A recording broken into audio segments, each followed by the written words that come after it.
Welkom in het veld Nederland elftal. De sprekers staan. Als u in staat bent, verzoek ik u. Assalomu alaykum aziz va muhtaram futbol muxlislari, barchangizni ekran qarshisiga yaxshiroq joylashib olishga taklif etamiz. New York, Amerika Qo'shma Shtatlari jahon chempionatiga mezbonlik qiladigan mamlakat bugun o'rtoqlik o'yinini o'tkazadi. Jahonning eng kuchli terma jamoalaridan biriga qarshi, Niderlandiyaga qarshi mamlakatimiz jamoasi maydonga chiqib kelmoqda. Va bizni oldinda ishoning juda ham qiziqarli kechib kutilayotgan uchrashuv kutib turibdi. Mana shu bahsni men hamkasbim Muhammadiyor Soliyev bilan birgalikda kuzatib boraman. Assalomu alaykum, xayrli kech, qadrli futbol muxlislari. Bu yoqqa mundial kayfiyatiga kirib boryapmiz. Jahon chempionati oldidan so'nggi o'rtoqlik uchrashuvini o'tkazamiz va juda jiddiy jamoa tanlangan, hatto chempionlik uchun asosiy da'vogarlardan biri sifatida e'tirof etilayotgan Niderlandiya terma jamoasi bizning bugungi raqibimiz bo'ladi. Murabbiylar, xususan Ronald Koeman biroz yopiq tarzda o'tadigan uchrashuvni tanlagan, muxlislarsiz holatda bu bahs bo'lishini istagan, lekin siz ekran qarshisida milliy jamoamizni qo'llab-quvvatlash imkoniyatiga egasiz. Abdurashid aytib o'tganingizdek, bu juda qiziqarli uchrashuv bo'ladi. Albatta, startga juda ham oz vaqt qolmoqda. Jahon chempionatiga so'nggi tayyorgarlik vazifasini o'tab beruvchi bahs va hozir biz mamlakatimiz madhiyasini tinglaymiz. Mamlakatlar madhiyasini tinglaymiz. Uzbekistan and the Netherlands.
Do'stlar, har ikki jamoa madhiyasi yangradi.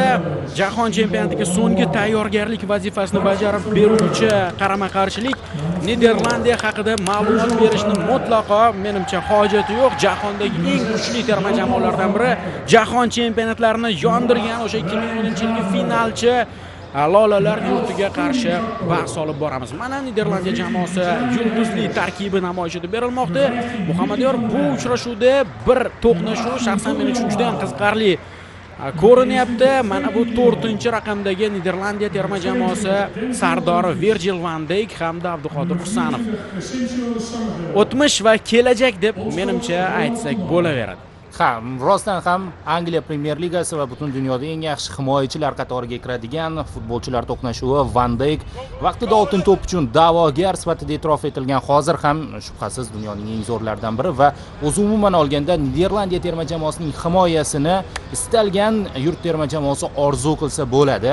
Zaxiradagi futbolchilar bo'lsin, Van Dijkning yonidagi sheriklari bo'lsin, barchasi yuqori darajadagi klublar sharafini himoya qiladigan futbolchilar hisoblanishadi. O'zi umuman O'zbekiston futbol assotsiatsiyasi tomonidan ajoyib tanlov amalga oshirilgan. Aynan Niderlandiya varianti orqali biz mundialdagi raqibimiz Portugaliyaga qarshi tayyorgarlik jarayonini o'tkazib olamiz. O'z navbatida Niderlandiyaning guruhida ham Yaponiya terma jamoasi bor. Osiyo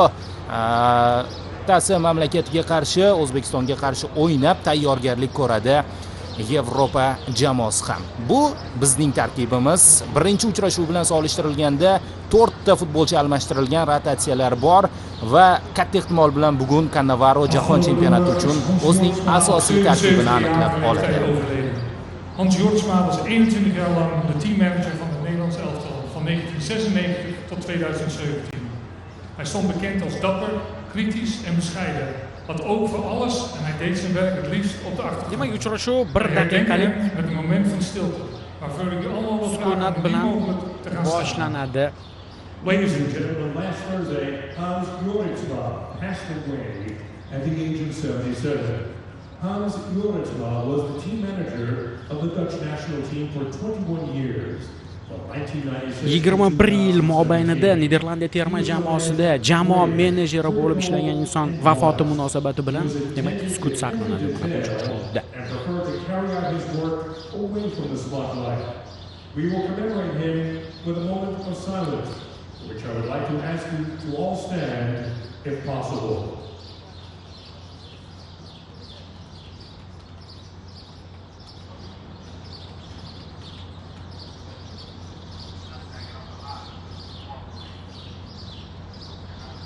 Thank you. Ha do'stlar, futbol aynan mana shunday voqealar bilan e'tiborli. Futbol har bir voqeaga, har bir shaxsga alohida e'tibor qaratadi. 21 yil vaqt mobaynida Niderlandiya terma jamoasi jamoa menejeri sifatida ishlagan inson vafot etgan yaqin kunlarda va aynan mana shu inson vafoti munosabati bilan uchrashuv 1 daqiqalik sukunat bilan boshlandi va unga stadion suxandoni tomonidan ham uning oilasiga chuqur ta'ziya izhor etildi. Futbolchilar uni qo'llab-quvvatladi tabiiyki. Ha, endi to'g'ridan to'g'ri uchrashuv haqida fikrlarni bildirib o'tsak bo'ladi. O'zbekiston ham, Niderlandiya ham bittadan o'rtoqlik bahsini o'tkazib bo'ldi. Mana shu mundialga hozirlik jarayonida Niderlandiya Jazoirga qarshi o'ynadi 0-1 hisobida. Imkoniyatni boy berdi. Biz esa Meksikada musobaqaning yana bir mezboni Kanadaga qarshi uchrashuv o'tkazdik. 0-2 hisob bilan yakunlangan o'yin. Va Fabio Cannavaro juda katta ehtimol bilan bu bahsda o'zi uchun xulosalarni olgan. Mana bu uchrashuv ham mana shunday yo'nalishda o'tadi. Bahs esa start oldi. Ham boshlandi uchrashuv. O'zbekiston terma jamoasi ko'k rangli sport formasida o'ynaydi. Niderlandiya esa oq hamda o'sha olovrang liboslarda, o'zi bilasiz, lolalar yurti vakillari aynan mana shu libosda, to'q o'sha olovrang libosda o'ynaydi. Bahsga start berildi va jamoalar tarkibiga e'tiboringizni qaratamiz. Muhammadiyor Marhamat O'zbekiston terma jamoasi tarkibi. Demak, vakillarimiz darvozasini bugun O'tkir Yusupov qo'riqlayapti. Kanada bilan bahsdan farqli ravishda o'shanda Abduvohid Ne'matov edi. Yusupovning raqami 1. Markaziy himoyachilar uchligi 5-chi Rustamjon Ashurmatov, 27-raqamda Jahongir O'rozov, u ham bugun asosiy tarkibda o'yinni boshlayapti va 2-raqamda Abduqodir Husanov. O'ng qanotda Farruh Sayfiyev varianti tanlangan, 4-raqamda chap qanotda esa 13 Sherzod Nasrullayev. Hozir hujumga o'tyapmiz. Abbosbek Fayzullayev o'ng qanotda variant bor. Jarima maydoniga uzatmani amalga oshirib berganda to'p darvozabonga nasib qilyapti. Demak, bosh murabbiyimiz Fabio Cannavaro namoyish etib berilmoqda. Men esa u tanlagan tarkibda davom etaman. Markaziy yarim himoya tandemida ham o'zgarish bor. Bugun Akmal Mazgavoy 6-raqamda asosiy tarkibda, uning yonida Otabek Shukurov raqami 7. Hujum uchligiga Abbosbek Fayzullayev 22-raqamda, 11 Oston O'runov va 14-raqamda Eldor Shomurodov. Xavfli vaziyat yuzaga kelyapti. Niderlandiya terma jamoasi a'zolari hujumga o'tishga harakat qilib ko'rishdi. Vakillarimiz yaxshi o'ynashdi va to'pni maydon tashqarisiga chiqarib yuborishmoqda. Endi tezlik bilan Gollandiya tarkibiga uchar. Gollandlar tarkibiga e'tiboringizni qarataman. Bart Verbruggen darvozada birinchi raqamda Brighton, himoyachilar chapdan o'ngga Mickey van de Ven 15 Tottenham, 4-raqamda Virgil van Dijk Liverpool, 6-chi Jan Paul van Hakke Brighton, Denzel Dumfries o'ng qanot himoyasida o'ynaydi. Inter 22-raqamda yarim himoya Frenkie de Jong 21 Barcelona, 14-raqamda Tijani Reinders Manchester City, Abduqodir Husanovning jamoadoshi u 8-raqamda Ryan Gravenberg Liverpool, 3 nafar hujumchi bor. Cody Gakpo 11 Liverpool, hujum markazida Daniel Malen o'ynaydi. Uning raqami 18. Roma 24-raqamda Crescencio Somerville harakat qiladi. Somerville West Ham futbolchisi hisoblanadi. Barcha futbolchilar kuchli 5lik chempionatlarda o'ynaydi va barchasi o'z mavqeiga ega bo'lgan futbolchilar hisoblanadi. Hozir aynan Niderlandiya vakillari oldinga o'tishga harakat qilib ko'rishdi, biroq maydon markazida oq bo'rilar to'pni egallab olishyapti. Yaxshi imkon yuzaga kelishi mumkin vakillarimizda. Bu epizodda esa Otabek Shukurovga nisbatan qoida buzildi. Shukurovning o'zi to'pni olib qo'yganda Somerville esa uni fol evaziga to'xtatdi.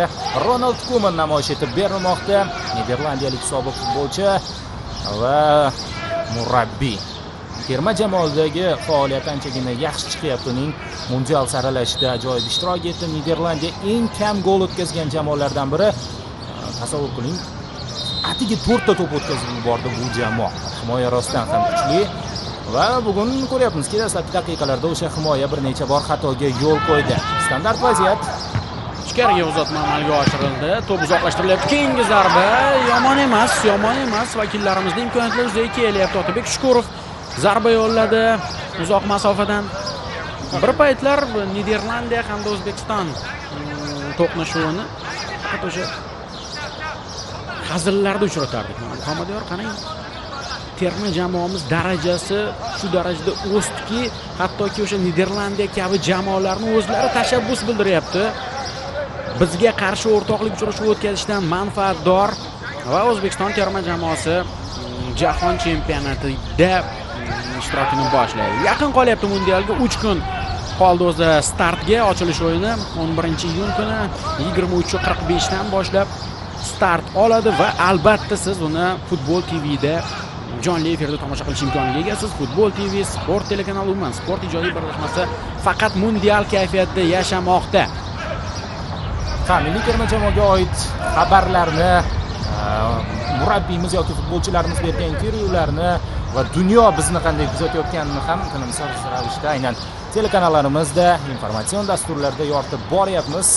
Kun davomida kuzatib, terma jamoa bilan birga bo'lishingiz mumkin. 5-daqiqa hozircha teng kurash.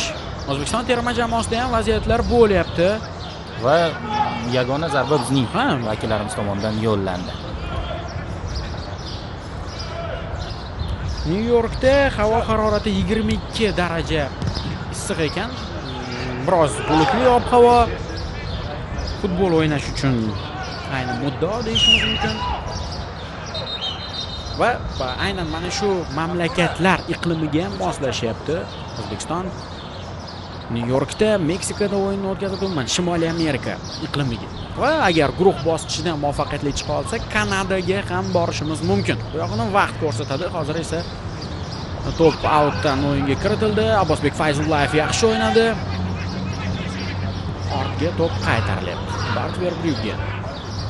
Mickey van de Ven bugun chap qanotda, o'zi umuman olganda Niderlandiya terma jamoasida u mana shu pozitsiyada harakat qiladi.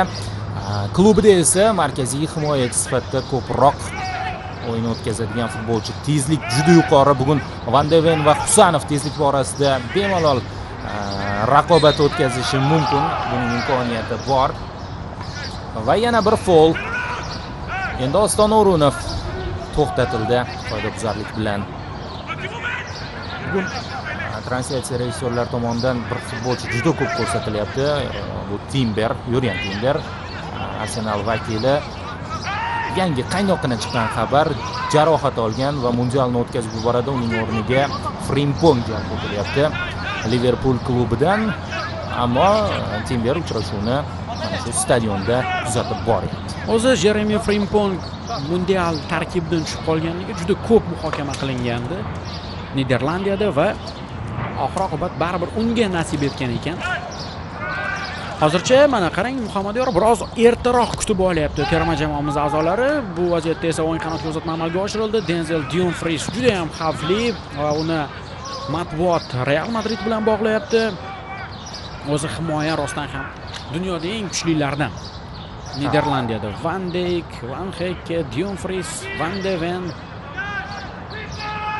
Deliktlar jarohat olib bu tarkibga kira olmadi. Ya'ni chaqirilmaganlar orasida ham top himoyachilar bor aslida Niderlandiya terma jamoasida.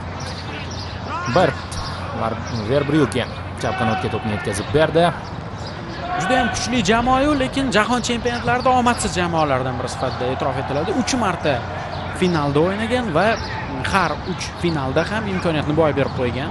Niderlandiya 1974-yilda Germaniyadagi mundialda, 78-yil Argentinada va 2010-yilda Janubiy Afrikada. O'sha Janubiy Afrikadagi jahon chempionatida Niderlandiya ayni cho'qqiga chiqqan payti edi, ammo Qizil Furiya Ispaniya undan-da qo'rqinchliroq tarkibga ega edi. Hozir Abbosbek Fayzullayev jarohat olmoqda. O'ylaymizki, umid qilamizki, uni jarohati jiddiy emas. Frenkie de Jong biroz ehtiyot bo'lib o'ynagani ma'qul. Mundial yaqin. Ikkala jamoa ham o'z aslida mana shunday jarohatlardan qochish kerak. Abbosbek Fayzullayev Kanadaga qarshi o'yinning 23-daqiqasida maydonga tushganda va juda yaxshi taassurot qoldirdi muxlis va mutaxassislarda va mundialda porlash kutilayotgan iqtidorlarimizdan biri hozir tezkor hujum tashkil etilyapti. Yusupov o'z vaqtida chiqib keldi O'tkirbek Yusupov va to'pni uzoqlashtiryapti. Mana ilk xavfli hujum Niderlandiyada. Somerville tezlikda o'tib ketmoqchi bo'lganda Husanov biroz erta tashlanibdi to'pga. Ha, va o'z vaqtida to'pga chiqib keldi O'tkirbek Yusupov. Navbatdagi hujum yana uchar gollandlar oldinga o'tishga harakat qilib ko'rishadi. O'sha 2010-yilgi jahon chempionatida tarkib juda ham yulduzli edi. Arjen Robben. O'sha davrlar hujum kuchli bo'lsa, hozir himoya. Hozir Gakpo jarima maydonida uzatmani amalga oshirib beryapti va Daniel Malen aniq zarba yo'lladi. Juda yaxshi kayfiyatda kelyapti Malen. Mana shu mundialga Roma tarkibida sermahsullik namoyish etgan futbolchi. Asad bor ekan-a? Ha, Niderlandiya terma jamoasi tarkibida tezligi kuchli futbolchilar juda ham ko'p. Somerville olamizmi? Dumfries ham juda tez yuguradi, ammo o'ylaymanki birga bir shu kurashda Abduqodir Husanov imkoniyatni boy bermaydi agar bir xil pozitsiyadan tezlik olsa. Husanov jamoadoshi Reinders ham bor. Bugun u ikkisi Manchester Cityda birga to'p surishadi. Birga sovrinlar yutishdi. Ha, xuddi va bugun terma jamoalar tarkibida bir-birlariga qarshi to'p surishmoqda. Van de Ven. Van Dijk qanotga to'pni yetkazib beryapti. Aynan Reinders qabul qildi. Barselona, Liverpool va Manchester City futbolchilaridan iborat markaziy yarim himoya. Hozir Malen, Husanov, Zoil. Biroz avvalgi so'zingizning isboti. Birga bir holatda Daniel Malenni to'psiz qoldirdi Husanov. Shomurodov zo'r pas. Yaxshi qarshi hujum yuzaga kelishi mumkin, ammo Abbosbek Fayzullayevning uzatmasi aniq bo'lmadi. Niderlandiyalik himoyachilar ham yaxshi o'ynashdi bu epizodda. Navbatdagi hujumni tashkil etyapti nominal mezbonlar. Chap qanot orqali ortga pas. Jarima maydonchasi tomon uzatma amalga oshirilgani yo'q. Hozircha mana endi ichkariga uzatma, to'p maydon tashqarisiga chiqib ketdi. Yomon emas, terma jamoamiz yaxshi taassurot qoldiryapti. Juda yoqyapti shaxsan shu 10 daqiqalik. Va yana bir jihat, bizning jamoada hali jarohatdan to'liq tiklanmagan futbolchilar bor. Bu Umar Sharipov, bu Hoji Akbar Alijonov. O'ng qanot himoyasida Farruh Sayfiyev bugun ham maydonga tushyapti. Asli ampluasi chap qanot bo'lgan Sayfiyev va umid qilamizki, Alijonov ham, Behruz Karimov ham shu nuqtada o'ynaydigan futbolchimiz mundialning dastlabki o'yinigacha to'liq tayyor bo'lishadi. Ha, Albatta. Eldor Shomurodov bosim o'tkazishga harakat qilib ko'rdi. Oston O'runov hozircha markazda, Frenkie de Jong o'z uslubida qadamchi harakatlar bilan chap qanotga to'pni yetkazib beryapti. Van de Ven, Van Dijk, uzun pas o'ng qanotga. Bu yerda to'pga Nasrullayev yaqinroq, lekin Somerville olib qo'ydi. Gravenberg, Jan Paul Van Hekke. Top jamoada o'ynamas, lekin Brightonning asosiy futbolchisi, himoyada juda ishonchli o'ynaydigan futbolchi. Menimcha, Delikt bo'lganda ham u raqobatda yutib chiqadigan darajada hozir. Mana endi bizning futbolchi tomonidan faol ishlatildi. Jahongir O'rozov.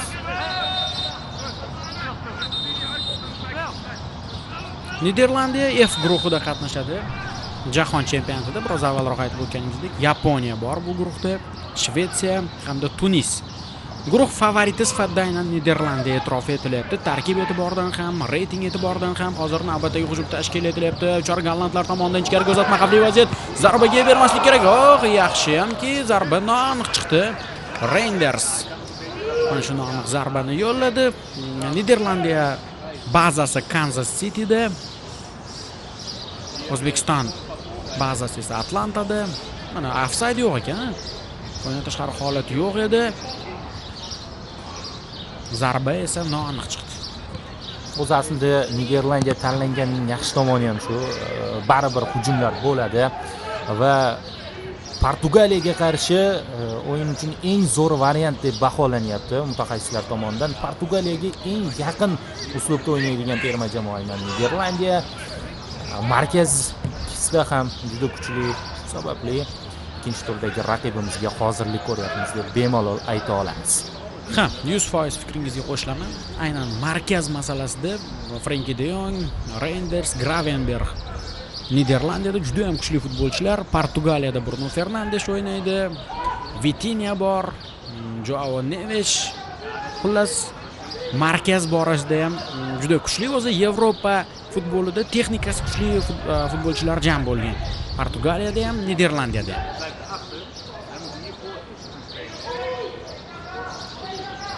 Verbruggen. Van Hekke to'p bilan oldinga qarab intilyapti.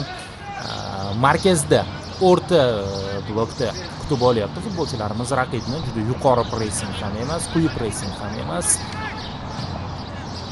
Chap qanot bo'ylab ko'proq chap qanotni tanlayapti hujum tashkil qilganda Niderlandiya jamoasi. Bu balkim Gakpo bilan bog'liqdir. Somervilledan ko'ra kreativroq o'yinchi Van Hekke. Virgil van Dijk. Virgil long pass, mana shunday long passlar juda ham xavfli Van Dijkni va qarama-qarshi tomonda ham uzoq masofaga to'pni aniq yetkazib bera oladigan futbolchilar bor, xususan Manchester City himoyachisi. O'zi xuddi vatandoshimiz bo'lganligi uchun maqtayotgandek tuyulamiz, lekin uzoq masofaga Abduqodir Husanovning uzatmalari juda ko'p e'tirof etiladi. Hatto Manchester City o'sha ijtimoiy tarmoqlarda ham qayd etiladi. Uzoq masofaga to'pni aniq yetkazilishi muxlislar ham yaxshi bilishadi.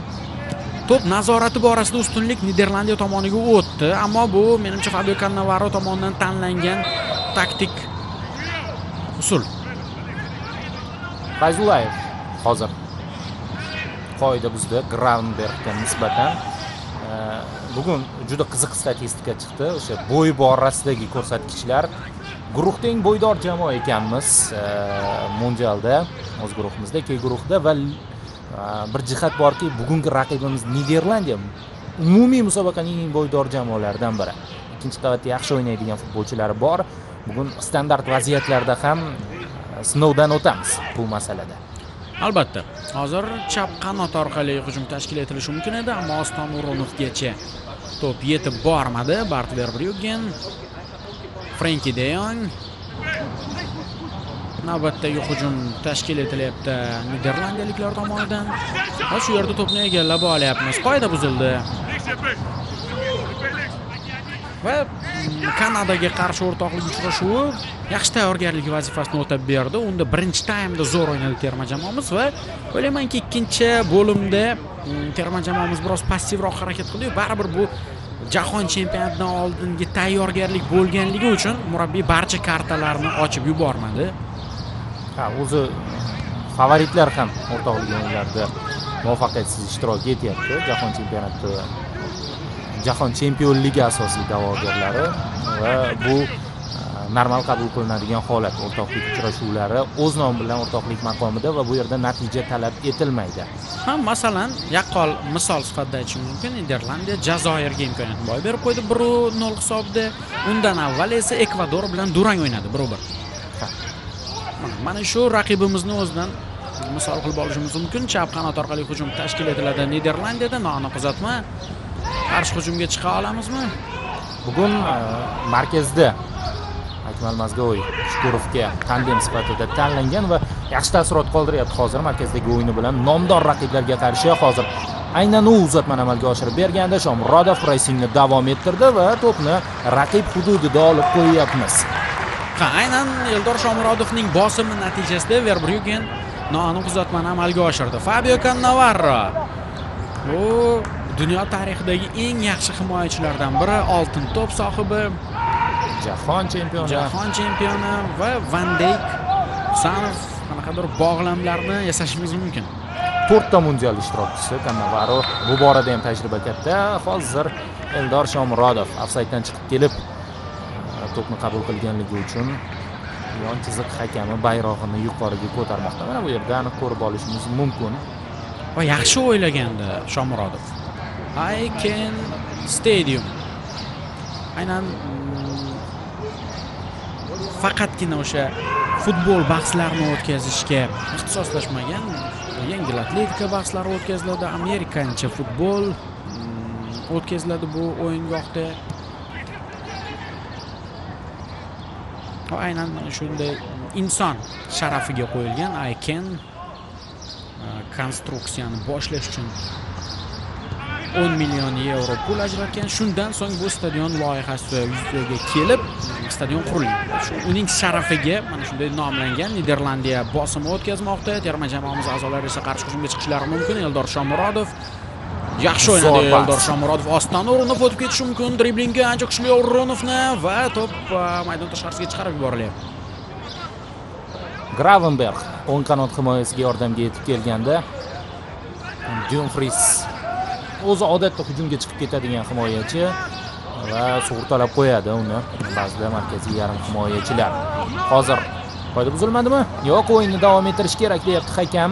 Niderlandiya jamoasi vakillari oldinga borishyapti. Yaxshi ulgurildi. Mana shu yerda Ashurmatov to'p sherigiga o'tib ketmasligini ta'minladi. De Jong,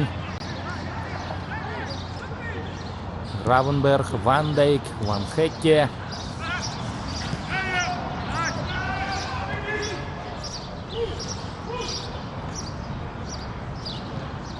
Chap qanotga to'p yetkazilyapti.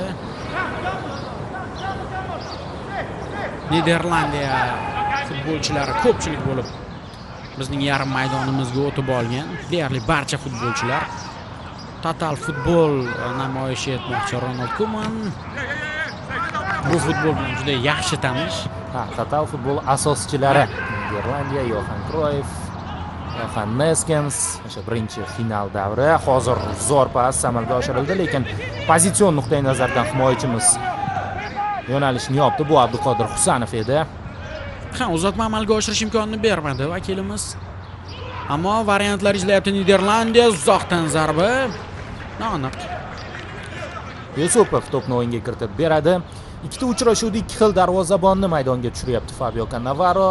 Abduvohid Ne'matovni ham sinab ko'rdi. Endi Yusupov. Ronald Koeman.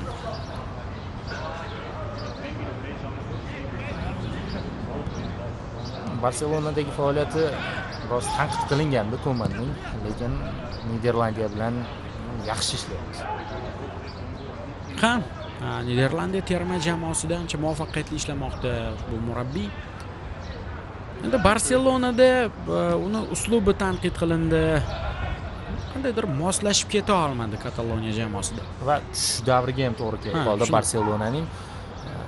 Niderlandiya qayta oyoqqa turgan terma jamoaga aylandi. Orada katta turnirlarni hattoki o'tkazib yubordi. Tarkib juda suslashib qolganda, ammo mana bu tarkib rostdan ham ajoyib.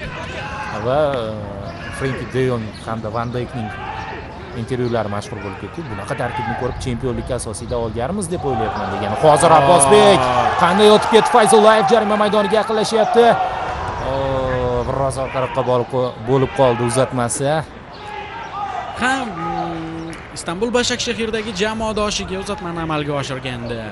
Chiroyli chiqqanda. Fayzullayev juda ham chiroyli tarzda o'tib ketdi. O'zi Fayzullayevni driblingi juda ham kuchli, yaxshi bilamiz.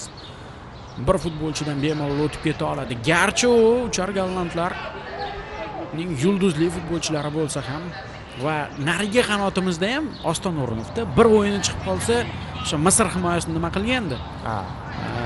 Kongo terma jamoasi mutasaddilaridan biri aynan Oston O'runovni e'tirof etgan va o'sha Kongo televideniyasida sharhlovchilari ham 11-raqamdagi futbolchida O'runovni e'tirof etgan Misrga qarshi o'yinni ko'rganlar undan xavfsirayapti.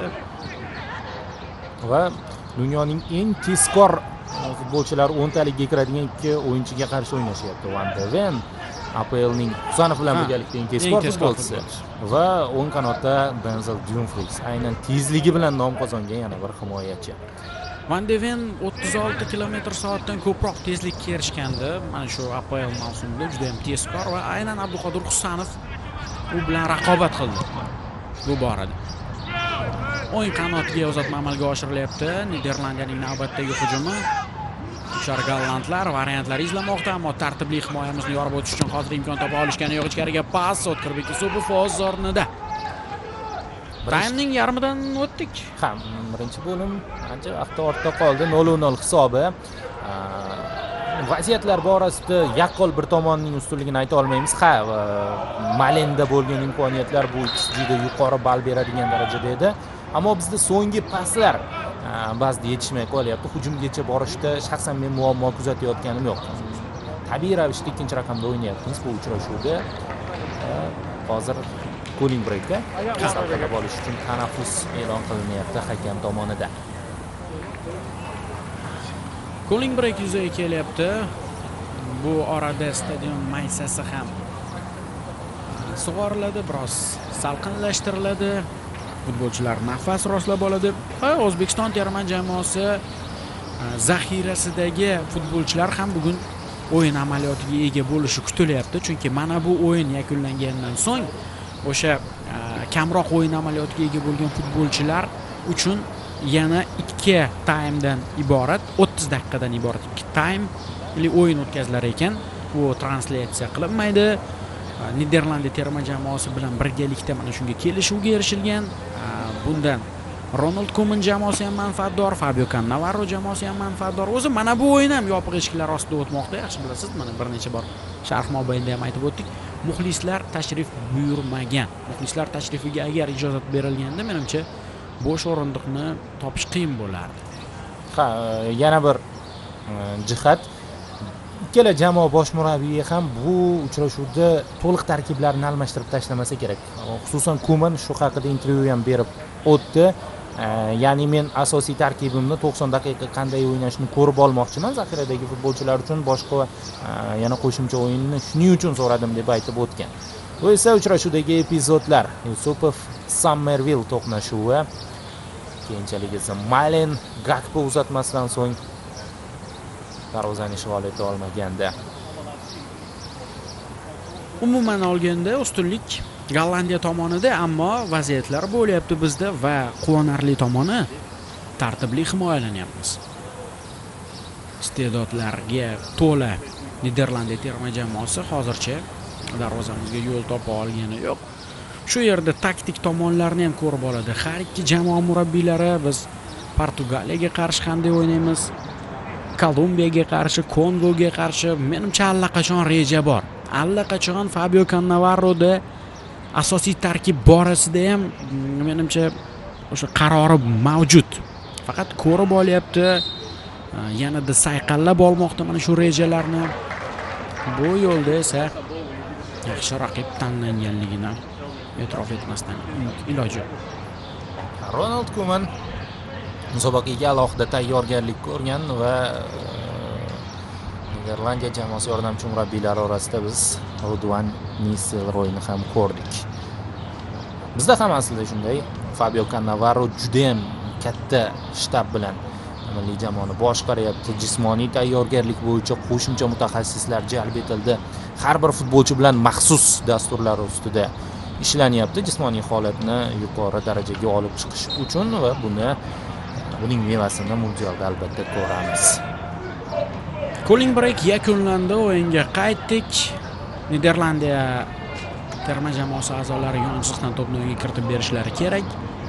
Shu yerning o'zida bosim o'tkazishga harakat qilib ko'radi O'zbekiston terma jamoasi.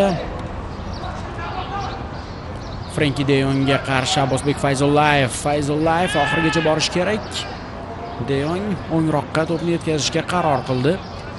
O'zbekiston Milliy teleradio kompaniyasi Futbol va Sport TV telekanallari mundialni maksimal darajada yoritishni reja qilgan. Ma'lumot to'laroq aytib o'tib ketay. 104 o'yinning barchasi jonli efirda ikki tildagi sharh bilan namoyish etilishi reja qilinmoqda. Hozir Niderlandiyaning navbatdagi hujumini kuzatib olamiz. Xavfli vaziyat, zarba yo'llandi. Aniq.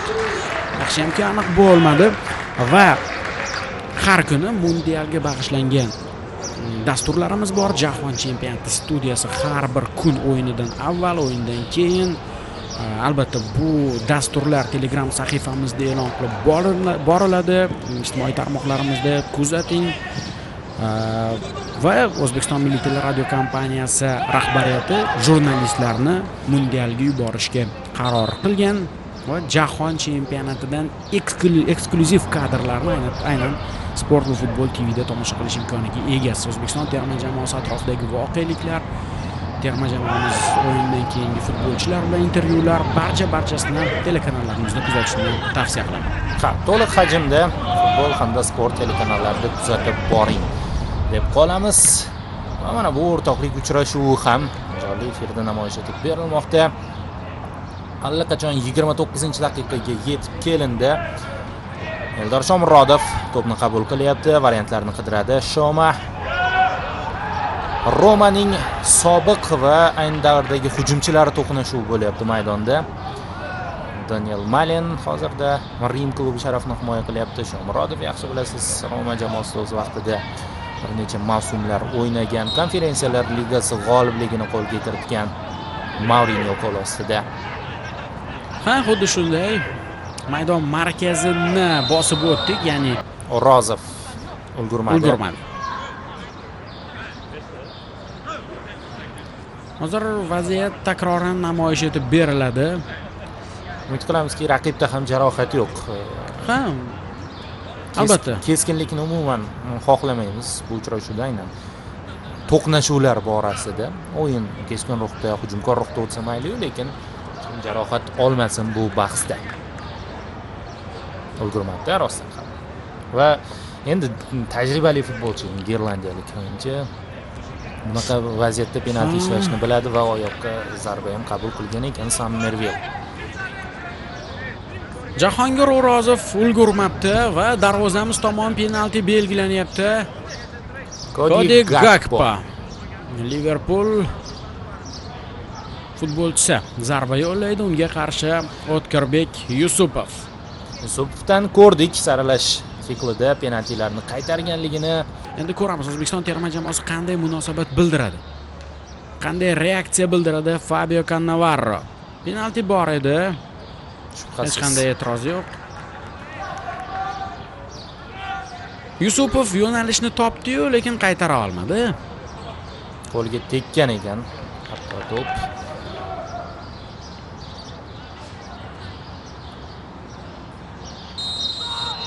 Bruno uchrashuv davom etadi.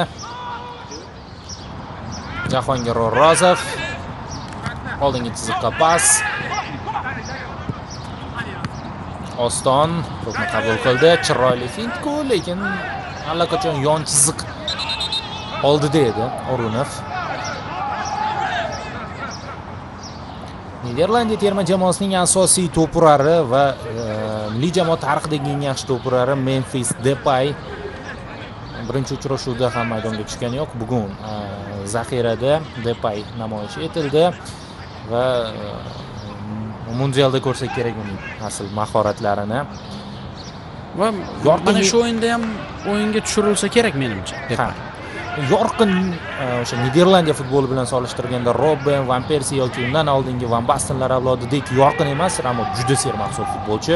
Bu jamoaning lideri. Zo'r uzatma, xavfli vaziyat, zarba yo'llandi, ammo himoyachilar yo'nalishni yopdi. Farruh Sayfiyev zarba yo'llab ko'rganda Abbosbek Fayzullayevga to'p yetkazilyapti. Mana endi O'zbekiston terma jamoasi hujumga o'tmoqda. Hujumdagi imkoniyatlarimizni chamalab olish uchun ham yaxshi imkoniyat. Darvozabon to'pni egallab oldi. Mana shu ssenariy ham o'rtoqlik o'yini-yu. Kerak o'zi Muhammadiyor. Ha, hisobda ortda qolayotganda kuchli jamoaga qarshi qanday o'ynashini bilib olamiz futbolchilarimiz. Va o'sha pressingda ko'paydi futbolchilar soni. Va o'sha mashhur so'z ishlatamiz oxirgi paytlarda. Comebackistan deya. Juda ko'p comebacklarni amalga oshirganligi uchun O'zbekiston terma jamoasi. De Jong to'p bilan oldinga qarab ketyapti. Gakpo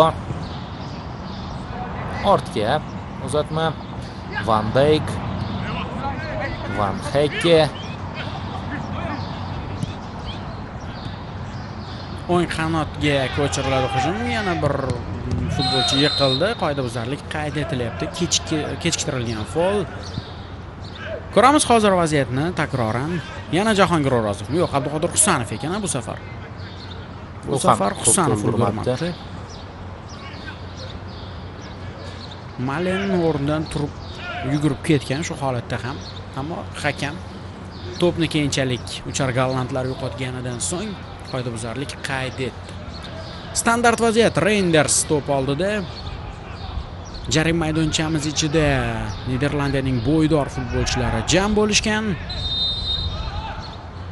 Ichkariga uzatma amalga oshirildi. To'pni egallab olyapti Abbosbek Fayzullayev. Uning qarshida bir chiroyli tarzda o'ynayapti. Juda ham chiroyli tarzda o'tib ketdi Fayzullayev bu safar ham. 3 futbolchiga qarshi edi va nafaqat to'pni saqlab qoldi, raqibini faol ishlatishga majbur qildi bu yerda. Fayzullayev Reinders qo'pollik ishlatgan edi. Shukurov Otabek variantlarini qidiryapti. Markaziy himoyachilar Ashurmatov. Rustam Ashurmatovga nisbatan qoida buzildi. Cody Gakpo nohaq.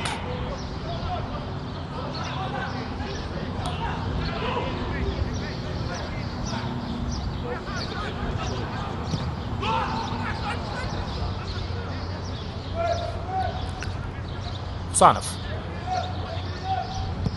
Shukurov ortga qaytyapti. Birinchi uzatmani amalga oshirib berish muhim bu nuqtada. Otabek, yana Husanovning o'zi. Abduqodir oldingi chiziqqa pas, zo'r uzatma bo'ldi. Aston O'ronov yaxshi o'tib ketyapti. O'ronov to'pni o'zida saqlab turibdi. Chaproqda variant bor. Uzatma amalga oshiradimi? Yo'q. Ortga to'pni qaytardi. Otabek Shukurov O'zbekiston terma jamoasi butun jamoa bo'lib raqib yarim maydoniga o'tyapti. Eldor Shomurodov to'p maydon tashqarisiga chiqib ketyapti. Aynan Shomadan deyilyapti. Yon chiziqdan Niderlandiya jamoasi vakillari to'pni o'yinga kiritib berishyapti.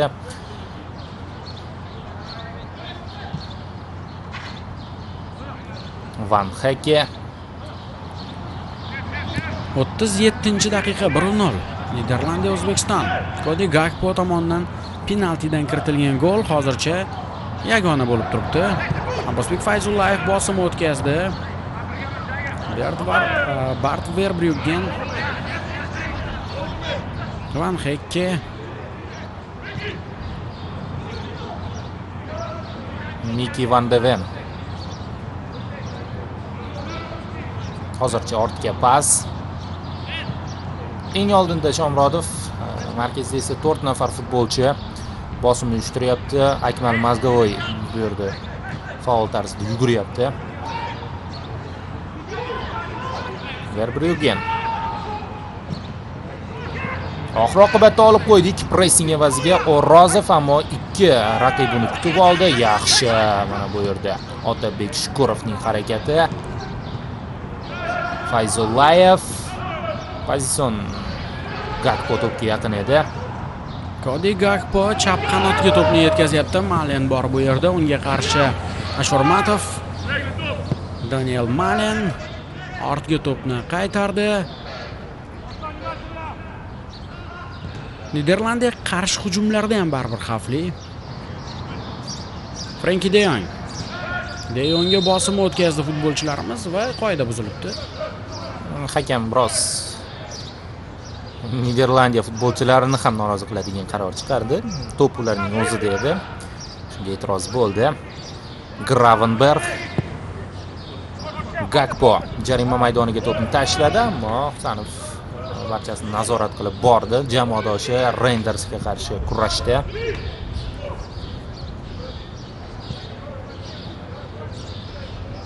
Jahon chempionatiga 2 kun qoldi. Endi 9-iyun sanasiga o'tdik, do'stlar. Yo'g'i sanalarni ham adashtirib yuboramiz. Tongdan tungacha uchrashuvlar bo'lib o'tadi. Har xil vaqtda uchrashuv ko'rishga ko'nikishimiz kerak. Ha, xuddi shunday.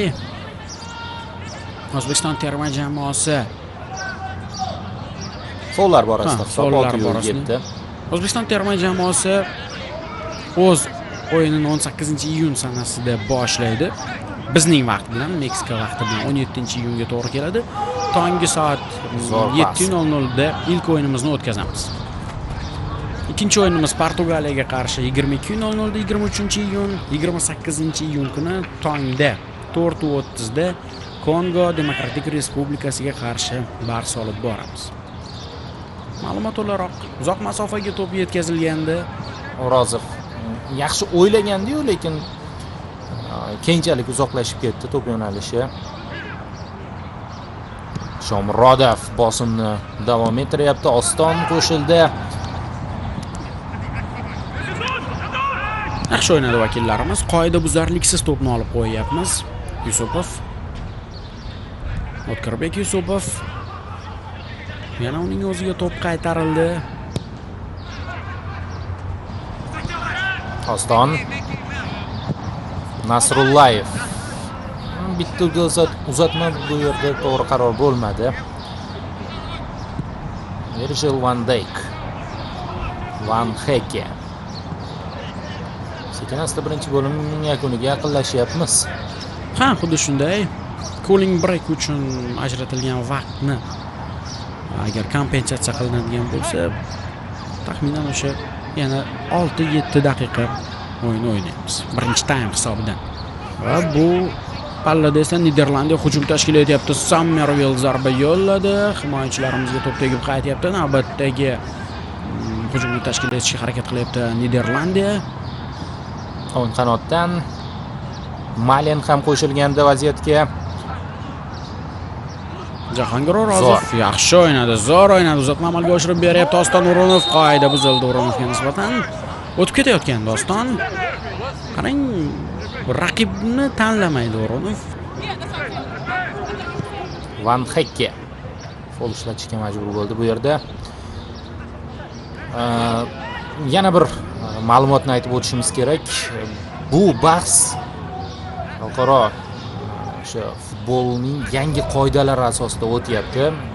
Outni tezroq o'yinga kiritish, o'yinchi almashtirish borasidagi va o'sha vaqtni maksimal darajada toza o'yin vaqtini oshirish borasida kiritilgan yangi qarorlar. Bundan tashqari ikkinchi sarkarchka ko'rib chiqiladi VAR orqali. Shunaqa qo'shimchalar bor. Hozir Oston O'runov to'pni egalladi. Zarba bersa bo'lardi. Fayzullayev mana endi zarba yo'llayapti. Ham FIFA shu yangi qoidalarni jahon chempionatida sinab ko'rmoqchi. Turli qoidalarda o'zgarishlar bor va albatta bular sof o'yin vaqtini oshishiga xizmat qilishi kerak. Burchak zarbasi ham ko'rib chiqiladi. Endi bu yog'iga noto'g'ri berilgan yoki berilmagan burchak zarbalarini ham VAR to'g'rilashi mumkin. Futbolchilarimiz to'p bilan Otabek Shukurov raqibni o'ziga chorlashga harakat qilyapti. Ashurmatov. Kim biladi bu uchrashuvni aniq ko'rayotgandir o'zi. Ajax futbol maktabi, Niderlandiya futbol maktabi maqtaladi-yu va jamoamizdan bir nechta futbolchilarga allaqachon da'vogarlar ham paydo bo'lishi mumkin. Mana shu o'yinning o'zi. bu jahon chempionatidan so'ng ko'plab futbolchilarimizga qiziqish bo'ladi dunyo jamoalaridan. Endi barchasi top 5 dan bo'lmas, lekin aniq Osiyo jamoalaridan qolaversa, Janubiy Amerika, Shimoliy Amerika, butun dunyo baribir nigohi mundialga qaratiladi. Bu futbolimiz rivojiga yanada salmoqli hissa qo'shadi. Hozir uzoq masofaga uzatma amalga oshirilyapti. Shomurodov yetib bordi. Eldor Shomurodov ofsayd yo'q ekan, uzatma xavfli vaziyat, jarima maydonchasiga to'p yetkazilgandi, ammo so'nggi zarbani yo'llashga imkon bermadi. Niderlandiyaliklar davom etadi hujumimiz ikkinchi tempda. Van Dijkning oyog'i orasidan o'tib borgandi hozir to'p. Eldor Shomurodov uzatmasida bekor bo'ldi shu ortga qarab ketganimiz. Hujum tashkil etish mumkin edi va himoyada xatoga yo'l qo'yildi. Ehtiyot bo'lishimiz kerak. Qaytib bo'lgurdi vakillarimiz menimcha, ammo davom etadi. Gollandiyaning hujumi, xavfli vaziyat, zarbaga bermaslik kerak. Malen yiqildi, qoida buzilmadi, deyapti futbolchilarimiz. Hakam ham faol qayd etmadi. Var yo'q bu yerda. Husanov olib qo'ydi to'pni. Jahongir O'rozovdan boshlanganda o'zi aslida markazda sirpanib ketdi, to'pni yo'qotdi, biroq tezkorlik bilan qaytdi vakillarimiz ortga. Akim Almazgovoy, Paxtakor yarim himoyachisi, o'ng qanotga to'pni yetkazib beryapti. Ashurmatov. Yana Akimalning o'zi rejasi yomon emasdi-yu, ijroda biroz maromiga yetkaza olmadi. Verbruggen to'pni uzoq masofaga yetkazib beryapti. Maydon markazida to'p uchun kurash. Yana Niderlandiyaliklar bosim o'tkazishga harakat qilmoqda, ammo Abduqodir Husanov yaxshi o'ynadi bu epizodda ham. Otabek Shukurov yaxshi imkoniyatga kelishi mumkin. Terma jamoamizda chapida ham variant bor. Aynan mana shu qanotga uzatma amalga oshirildi. Nasrullayev ichkariga pas. Virgil van Dijk to'pni uzoqlashtirdi. To'laligicha emas, keyingi zarba va burchak to'pi. Otabek Shukurov korner ishladi. O'z o'yinda juda ko'p emas standart vaziyatlar. Bu esa Husanovning mana bu harakati. Darvoqe ayol hakam boshqarib boryapti uchrashuvni. Alisa Pennington, Jose Carlos Rivera hamda Nik Urangalar ishlayapti hakam sifatida. O'zbek futbolida ham ko'p ko'rdik. Kristina Sereda bosh hakam sifatida ishlagan o'yinlarni ko'rdik. Bu tendensiya butun dunyoda davom etyapti. O'sha Frapparadiyu birinchi jahon chempionatini boshqargan ayol hakam. Hozir Fayzullayev yuqoridan yaxshi uzatma bo'lgan. Ikkinchi qavatda eng zo'r o'ynaydigan jamoalardan biriga qarshi harakat qilyapmiz. Van de Ven, Van Heyke, Van Dijk va boshqa vanlar juda yaxshi o'ynashadi ikkinchi qavatda. Van Persie, Ruud van Nistelrooy. Darvoqe Nistelrooy ham shu yerda Niderlandiya shtabida ishlaydi. U ham o'yinni arenadan kuzatib boryapti. O'yin avvalida ko'rgandik. Yana bir standart vaziyat. Nistelrooy Cannavaro bilan ro'baro kelgan futbolchilik faoliyatida pozitsion nuqtai nazardan bir-biriga raqib bo'lishgan ular. Abbosbek Fayzullayev burchak zarbasini amalga oshirib beradi. Ichkariga uzatma, xavfli vaziyat, yana to'p maydon tashqarisiga chiqarib yuborilyapti. Yana Gakpo endi yaxshi o'ynadi ikkinchi qavatda. Bizda ham bor bo'ydor o'yinchilar: Rozov, Husanov, Ashurmatov, Eldor Shomurodov ham albatta ikkinchi qavatda xavfli. Abbosbek Fayzullayev takroran burchak zarbasini amalga oshirib beradi. Biroz boshqacharoq o'ynadik bu safar. Ichkariga uzatma amalga oshiriladimi? Otabek Shukurov noodatiy tarzda to'p yetkazilyapti. Xavfli vaziyat bo'lishi mumkin. Eldor Shomurodov jamoa sardori variant izladi va ortga to'pni qaytardi. Endi esa ichkariga pas. Himoyachilar to'pni biroz uzoqlashtirishdi, ammo mana shu hujumning o'zida yana bir vaziyat yuzaga kelishi mumkin. Nasrullayev ichkariga to'pni o'tkaza oladimi? Yo'q. Out ishlab olyapti Sherzod Nasrullayev. Bosimni qarang, mana Shomurodov har ehtimolga qarshi bu yerda zarba yo'llandi. Shunaqa variantlarni ham sinab ko'raverish kerak. Ammo zarba ko'ngildagidek chiqmadi. 3 daqiqa qo'shib berildi birinchi taymga va uning 2 daqiqasi ortda qolib bo'ldi. Frenkie de Jong to'p bilan oldinga boryapti. Van de Ven, Miki Gakpo bilan o'ynayapti. Sayfiyev Cody Gakpo'ni izmiz taqib etyapti. Ortga Van Dijk, Jan-Pol Van Heyke. Bitta hujum uchun yetarli vaqt bor oldinda. De Jong, Frenkie Van Heyke, yana Frenkie De Jongga to'p qaytarildi. Ortroqda Virgil bor. Aynan Van Dijkga to'p qaytarildi. Menimcha shu holatda tugashiga qarshi emasdik jamoalar birinchi bo'limda. Birinchi taym deyarli yakunlanyapti. 5 soniya qoldi. Uchrashuv bosh hakami hozir hushtak chalsa kerak. Alisa Pennington bo'ldi. Birinchi bo'lim yakunlanmoqda. 1-0 Niderlandiya hozircha g'alaba qozonyapti, ammo O'zbekiston terma jamoasi yomon taassurot qoldirmadi. Jahonning eng nomdor jamoalaridan biriga qarshi. Ha, biroz tanaffus qilib olamiz va bu uchrashuvning ikkinchi taymini ham Futbol TVda birgalikda kuzatamiz.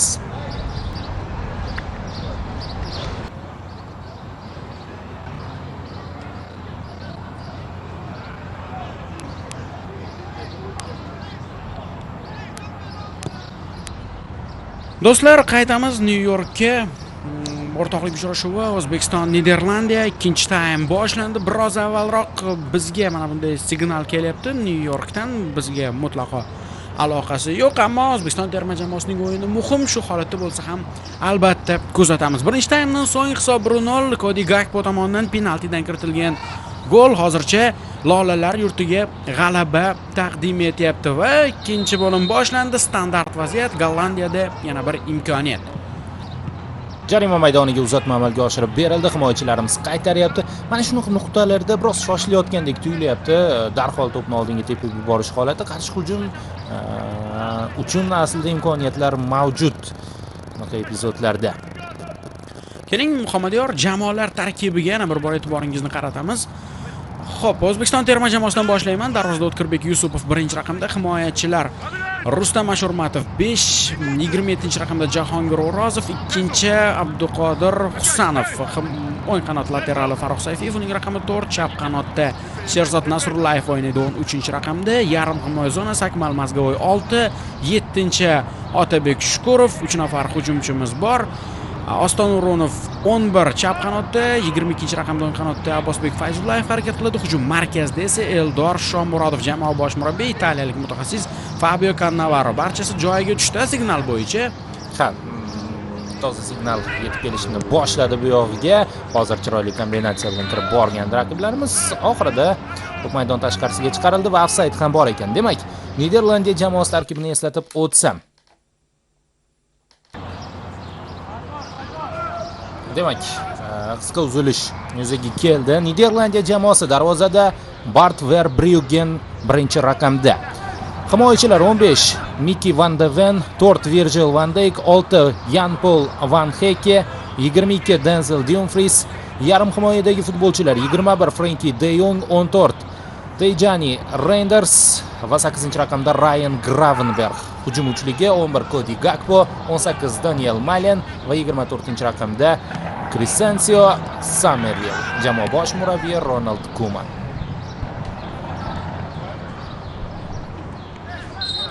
Ushbu uchrashuvni Alisa Pennington boshchiligidagi hakamlar brigadasi boshqarib boryapti. Unga qanotlarda Jose Carlos Rivero hamda Nik Urangalar yordam beryapti. Hozir boshiga zarba berib ketgan ekan Frenkie De Jong. Fayzullayevning o'zi birinchi taymda ham juda qo'pol o'ynagandi Fayzullayevga nisbatan Frenkie. Rostdan ishqilib jiddiy jarohat bo'lmasin. Frenkie sal ehtiyot bo'la qol.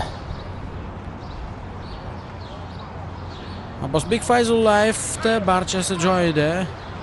Uzun soch shunaqa payt qo'l keladi. Abbosbek Fayzullayev O'zbekiston terma jamoasi uchun juda ham muhim futbolchi. Muxlislar juda yaxshi ko'radi uni. Va hozir darvozabonimiz to'pni o'yinga kiritib berishi kerak. Zaxirada kimlar bor degan savolga ham javob berib o'tib ketaylik. Keling, O'zbekiston terma jamoasi zaxirasida Abduvohid Ne'matov, Botir Ali Ergashev darvozabonlar. Futbolchilar, ya'niki o'sha turli pozitsiya vakillari Jamshid Iskandarov, Umar Eshmurodov, Dostonbek Hamdamov, Abdulla Abdullayev, Jasur Jaloliddinov, Igor Sergeyev, Sherzod Esanov, Behruz Karimov, Avazbek Olmasaliyev hozir Niderlandiya hujum tashkil etmoqda. Xavfli vaziyat, zarba yo'llandi, yaxshi. Yo'nalishni yopdik. Umarali Rahmonaliyev, Azbek Omonov, Ruslanbek Jiyanov va Sherzod Temirovlar bor. Bu haligi 26 kishilikdan tashqaridagi futbolchilar ham bor. O'sha 4 nafar o'yinchi ham o'yin dastlabki rasmiy o'yinimizga bir kun qolgunicha zaxirada saqlanib turiladi va ularda o'yin amaliyoti bo'lishi ham menimcha muhim. Hozir standart vaziyatni ko'rib olgach, Niderlandiya zaxirasiga ham e'tibor qaratib o'tamiz. Yuqoridan uzatma amalga oshirib berilmoqda. Bosh bilan xavfli zarba yo'llandi. Kim bor? Albatta Van Dijk bunaqa nuqtalarda o'zini ko'rsatadi. Demak, Niderlandiya zaxirasida Robin Royfs darvozabon, shuningdek Mark Flecken har ikkisi APL klublarida harakat qiladigan futbolchilar. Bundan tashqari Martin de Roon, Nathan Ake, Justin Kluivert, Wout Weghorst, Memphis Depay, Mats Wiefer, Gus Til, Noah Lang, Brian Brobby, Tion Koopmeiners, Yerel Hato va Quintin Timberlar bor. Zaxira ham ajoyib Niderlandiya terma jamoasida. Va shuning uchun ham menimcha Ronald Koeman xohlagan qo'shimcha yana yopiq tarzda o'tadigan 30 daqiqalik ikkita taymni. Standart vaziyat. Abbosbek Fayzullayev to'p oldida. O'sha ikkita taym bo'ladi o'yindan so'ng yopiq eshiklar ostida, yopiq translyatsiyada, ya'ni ekran qarshisidan kuzatish imkoniga ega bo'lmaymiz. Shunchaki murabbiylar yana bir qator o'sha eksperimentlarni amalga oshirib olish uchun imkoniyat. Standart vaziyat. Abbosbek Fayzullayev to'p oldida, jarima maydonchasi ichida bir necha futbolchilarimiz bor. Fayzullayev ichkariga to'pni yetkazmoqda. Xavfli vaziyat. Darvozabon Verbruggen yiqildi. Qodir Husanov bilan to'qnashib ketdi. Van Hekkega vaziyatni tushuntiryapti Husanov. Menimcha niderlandiyalik futbolchi turtib yubordi Abduqodirni va keyin darvozabonga borib urildi. Himoyachimiz Bart Verbruggen jarohat olyapti. Albatta jarohatlarsiz o'tish tarafdorimiz.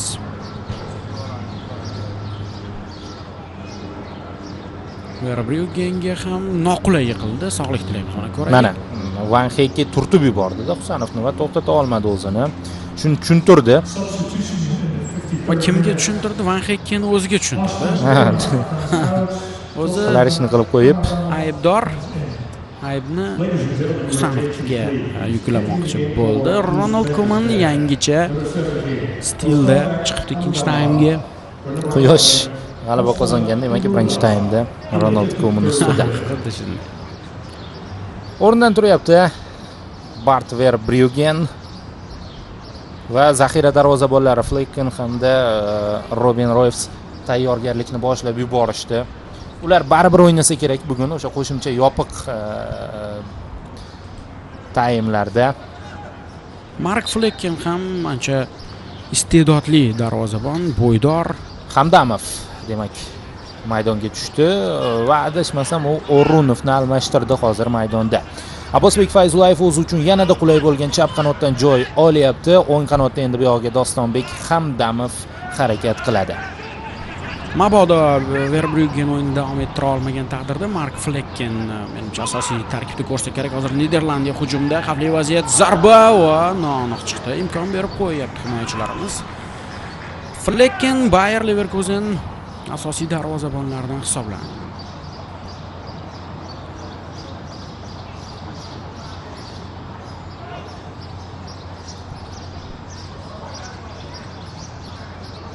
Mana qarang, juda ham chiroyli tarzda tashkil etildi hujum. Gakpo agar aniq zarba yo'llaganda oson kechmasdi bu zarbani bartaraf etish.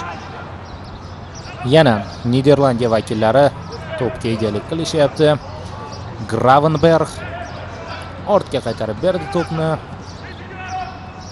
O'ng qanot Ryan Liverpooldan 3 nafar futbolchi asosiy tarkibda, zaxirada shuningdek endi bu yoqqa Frimpong ham bo'ladi. Manchester City vakillari Reinders Ake hujumda yana ham rang-baranglik qo'shilishi mumkin. Abbosbek Fayzullayev qana harakat evaziga zo'r yopdi yo'nalishni, garchi bo'ydor raqib uni kutib olgan bo'lsa-da. Niderlandiya terma jamoasi Jahon chempionatidagi ilk o'yinini 15-iyun sanasida o'tkazadi. Yaponiyaga qarshi.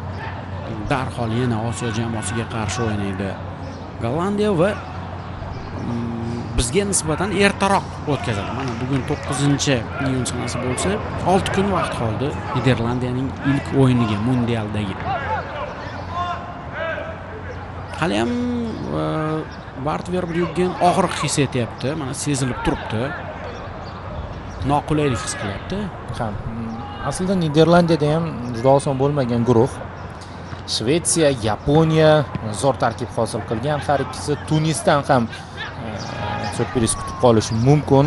Shu sababli Niderlandiya alohida har bir raqibga jiddiy tayyorlanyapti. Tunisga qarshi o'sha Jazoir varianti tanlangan, Yaponiya bilan o'yin uchun O'zbekiston varianti tanlandi bu yerda. To'p nazorati bo'yicha ko'rsatkich 66 ga 34. Ustunlik raqiblarimiz tomonida.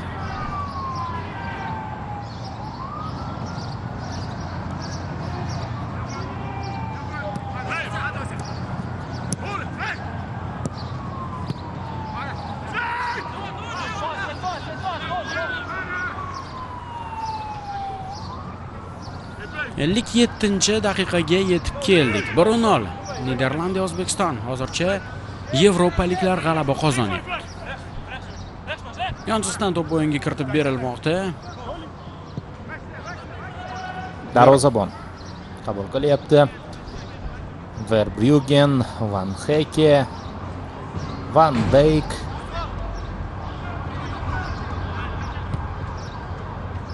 Yana darvozabonga to'p qaytarildi. Menimcha o'zida bosim o'tkazdik. 90 daqiqaga jismoniyat qanday yetishini ham ko'rib olmoqchi murabbiylar. Shu sababli o'zgarishlar soni ko'p emas. Har holda odatda o'rtoqlik o'yinlarida ko'ramiz, ikkinchi taymga boshqa tarkib chiqib kelishi. Bugun unday emas. Bugun mundialga qanchalik tayyor ekanligini ko'rib olyapti Ronald Koeman hamda Fabio Cannavaro.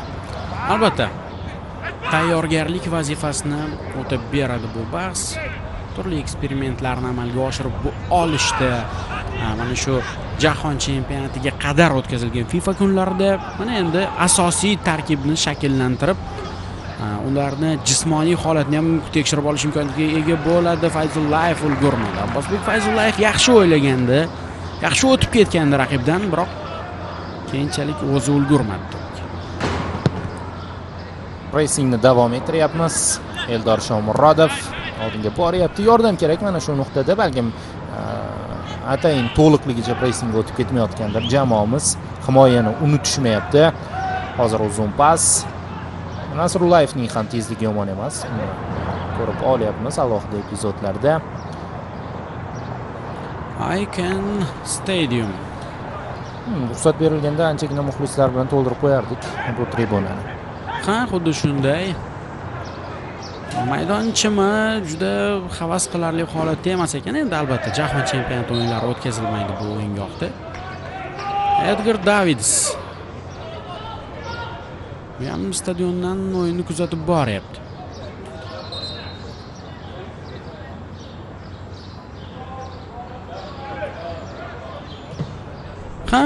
Niderlandiya futboli yulduzlari stadiondan o'yinni kuzatib boryapti. O'zbekiston terma jamoasi esa bu onda hujum tashkil etdi. Virgil van Dijk to'p uzoqlashtirilmoqda. Maydon markazidan o'yin qanotiga pas va Dumfries maydonda saqlab qola olmadi to'pni. Terma jamoalarda ikki xil holat. Bizda o'sha to'liq mavsumni o'tkazmagan futbolchilar bor turli xil sabablarga ko'ra. Niderlandiya terma jamoasida esa juda og'ir yuklamalardan so'ng milliy terma jamoasiga kelib qo'shilgan futbolchilar. O'z chempionatida yoki xalqaro musobaqalarda so'nggi daqiqalargacha kurash olib borilgan futbolchilardan iborat jamoa. Hozir yaxshi uzatma kerak. Mana shu nuqtada amalga oshdi ham, o'tkazib yuboryapti Fayzullayev. Sherzod Nasrullayev chap qanotda jarima maydoniga bir qarab oldi. Endi uzatma. Van Dijk ikkinchi qavatda juda qiyin mana shu futbolchini to'pni olib qo'yish. Faqat bizga istalgan terma jamoaga qiyin bo'ladi. Endi niderlandiyaliklar qarshi hujumga chiqishlari mumkin. Maydon markazida ularni zararsizlantirishga harakat qilib ko'rishdi futbolchilarimiz va bir amalladik. Ashurmatov Shoshilyapti futbolchilarimiz ham.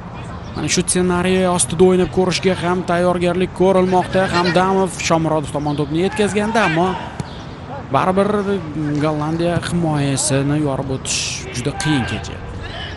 Markazda Gravenberg. Ha, o'sha bir necha bor aytdik-ku, Muhammadiyor baribir Niderlandiya mudofaasi dunyodagi eng kuchlilardan biri. Va markaz ham. Yarim himoya chizig'i. Chap qanotga to'p yetkazib berilyapti. Bir soatdan ko'proq o'ynashdi jamoalar.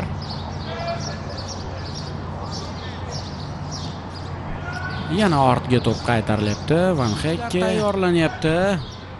Nominal mezbonlarda ham Brian Brobby bahsga qo'shiladi.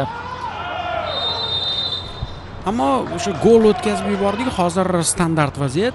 Muhammadiyor gol o'tkazib yuborgan vaziyatimiz aynan penaltidan so'ng yuzaga keldi. O'yinlarga ega bo'ldi, ko'proq zarbalar yo'lladi. Biroq bu terma jamoa 3 marta Jahon chempionati finalida o'ynagan jamoa. Jahon reytingida 7-o'rinni egallab turgan terma jamoa. Oson bo'lmaydi bu kabi jamoalarga qarshi o'ynash. Va favoritlardan biri har qanaqasiga to'p 3talikka, to'p 5talikka kirmas, lekin uzoqqa borsa bu sensatsiya bo'lmaydigan terma jamoa. Har taraflama tarkib, murabbiy imkoniyatlar borasida. Eldor Shomurodov zo'r o'ynadi. Abbosbek Fayzullayev yana Shomurodovning o'ziga to'pni qaytarmoqda. O'yin qanotda bo'shliq bor edi. Ana mana shu qanotga uzatma amalga oshirildi. Chap oyoqda kuchli zarbaga ega Hamdamov o'ng oyog'iga to'g'riladi. Uzatma va himoyachilar yana to'pni maydon tashqarisiga chiqarib yuborishmoqda. Yaxshi hujum tashkil etildi mana. Verbruggen hanuzgacha ham o'zini noqulay his etyapti. Demak, menimcha endi o'zgarish amalga oshiriladi. Brian Brobby, markaziy hujumchi, maydonga tushishga tayyorgarlik ko'rayotganda uning nomi aytildi stadion suxandoni tomonidan. Kimning o'rniga? Malen bo'lsa kerak. Ha, shunday. Daniel Malen o'rnida Sunderland hujumchisi Brian Brobby harakat qiladi bu yog'iga. Baribir markaziy hujumda muammosi bor ekan, Niderlandiyaning. Ha, negadir Malenni ham unchalik o'yini qo'shmadi bugungi bahsda. Albatta, himoyachilarimiz yaxshi o'ynadi. Brian Ebenezer Ajay Brobby 2002-yilning 1-fevral sanasida tavallud topgan Amsterdamda. Ajax tarbiyalanuvchisi. Bugungi kunda Sunderlandda o'ynaydi. Biroz avval aytganingizdek Leipzigda faoliyat yuritgan. Menimcha Verbruggen ham almashtiriladi.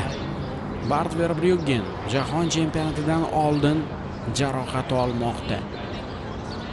Qancha noqulay yiqildi Verbruggen.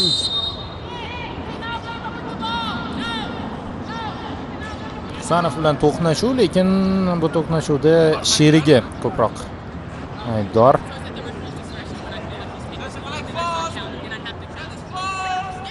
Demak, taxmin qilingandek Mark Flecken maydonga tushyapti 23-raqamda. Ha, Bayer futbolchisi Mark Flecken juda ham bo'ydor, yuqori darajadagi darvozabon hisoblanadi. Qizig'i Flecken ham APLdan yo'l olgan va Verbruggen juda katta ehtimol bilan Noyerning o'rinbosari bo'ladi, Bavariya transfer qiladi degan insaytlar bor.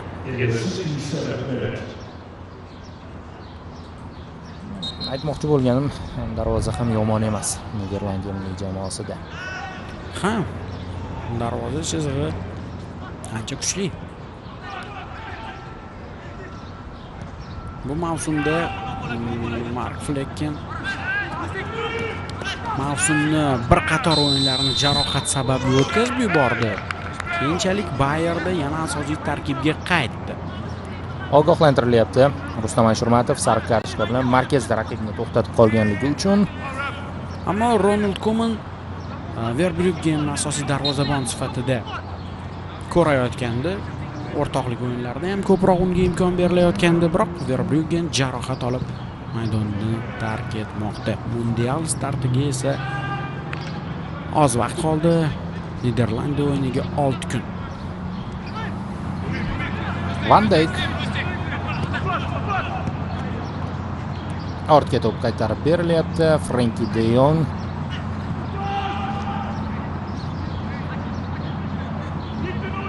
68-daqiqa.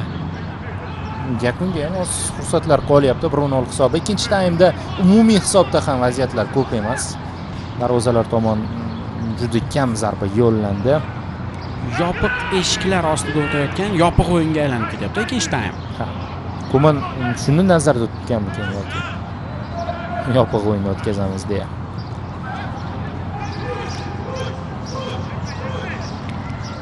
Van Dijk to'pni qabul qildi. Reinders o'z oldinga qarab ketyapti. Reinders yaxshi o'qidi mana shu yerda. O'rozov Robbi ikkinchi golni uryapti. Va ofsayd bor ekan. Brian oldinga chiqib ketibdi. Himoyachilarimiz olqishlagandan sezdim va mana endi yonchisi hakami ham namoyish etib berilyapti. Ha, yaqqol ofsayd. Ham bor edi o'yindan tashqari holat. Robbi baribir foydalanib ketdi, garchi ofsayd holatda bo'lsa ham. Va hali vaqt bor. 69-daqiqa. O'zi bunaqa o'yinlarda g'alabadan ko'ra ko'proq futbolchilarni sinab olish muhimroq hisoblanadi. Endi terma jamoamiz mag'lub bo'layotganligi uchun aytayotgandek tuyulishimiz mumkin, ammo aslida ham shunaqa.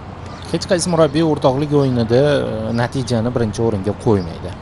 Masalan, yirik hisobda mag'lub bo'lib o'rtoqlik o'yinlarida, lekin jahon chempionatida g'alaba qozonish mutlaqo boshqacha hissiyot. Cooling break e'lon qilinyapti. Salqinlab oladi futbolchilar. Malenni alohida ko'rsatishdi. Maydon chetiga qarab yo'l olgandi. Shaxsiy ishlari bordir. Bu yerda esa sal avval maydonga tushgan Flecken tayyorgarlik jarayonini olib boryapti.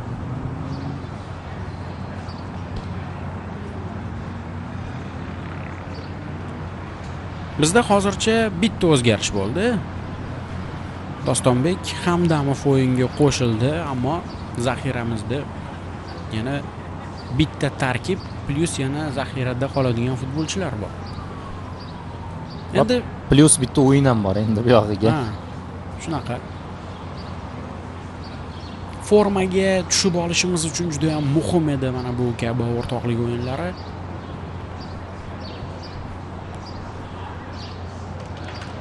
daqiqa 20 daqiqa qolyapti o'yinning asosiy vaqt tugashiga.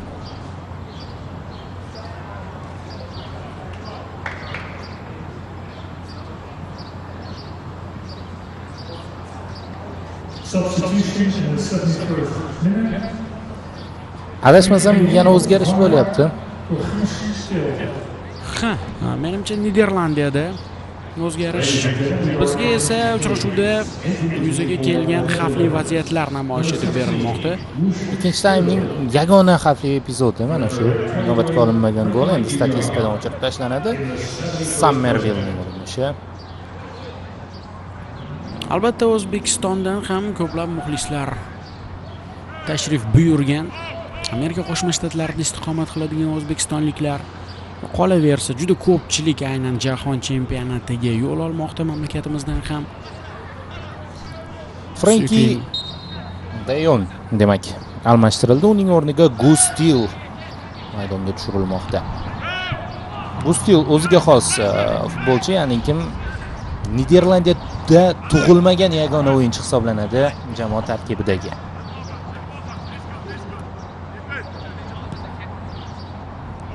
Virgil van Dijk PSV futbolchisi. Ha, PSVda ancha yaxshi mavsumni o'tkazdi Gustil. Robin van Persie qo'l ostida. Marozabon o'ng qanot bo'ylab yurishni davom ettiryapmiz. Out bizning foydamizga.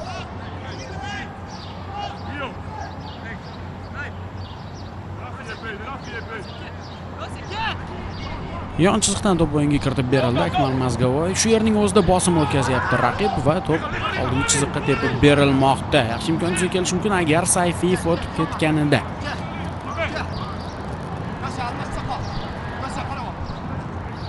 Tezlikda juda ham qiyin Van de Venni ortda qoldirish. De Jong kayfiyati yaxshi. Jarohatlar bilan kurashdi bu mavsum. Mundialga yaqin esa formaga kirib olyapti. To'p maydon tashqarisiga chiqib ketdi Nasrullayev. Shoshilyapti uni o'yinga kiritib berishga, lekin ortga qoldirdi. O'rozov Dinamo futbolchisi Abduqodir Husanov bilan o'ynayapti. Ashurmatov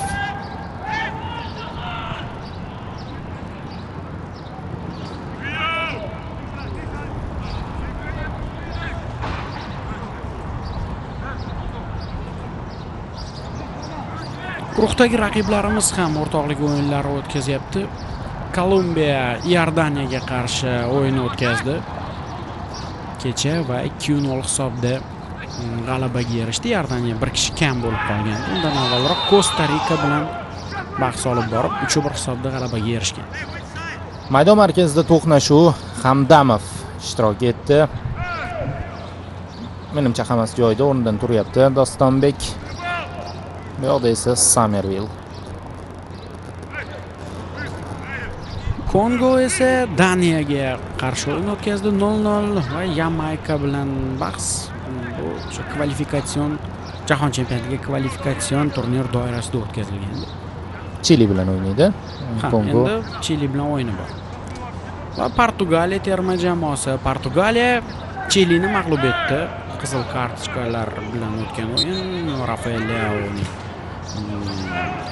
raqibga deyarli musht tushirishi bilan o'tgan bahsda Portugaliya 2-1 hisobda g'alaba qozondi. Undan avval o'yin o'tkazgani yo'q edi. Mana shu FIFA kunlari to'g'risida va endi Nigeriyaga qarshi bahsi bor Portugaliya. mintaqa nuqtai nazaridan Portugaliya aynan Osiyo jamoasi bilan o'ynamayapti. Shimoliy Amerika va Afrika terma jamoasiga qarshi bahs olib boryapti. Bizda esa aksincha Portugaliyaga moslashgan holda Yevropa jamoasi bilan o'ynayapmiz. Bu bizni foydamizga ishlashi mumkin. Bizga qo'l kelishi mumkin. Yuqoridan oldingi chiziqqa pas, shu yerda bosimni davom ettirdi Husanov. O'rozov ham oldinga boryapti.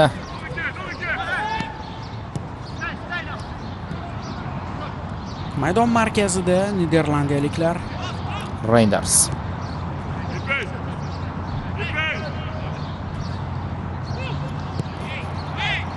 Van Hekke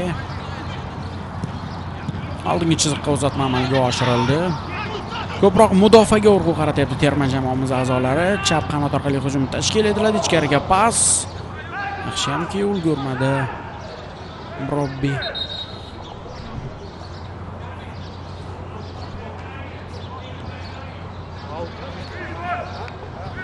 Takroran ko'rishimiz mumkin vaziyatni. Yana o'sha chap qanot Gakponing qanoti faol tarzda ishlayapti bugun. Somerville bilan solishtirganda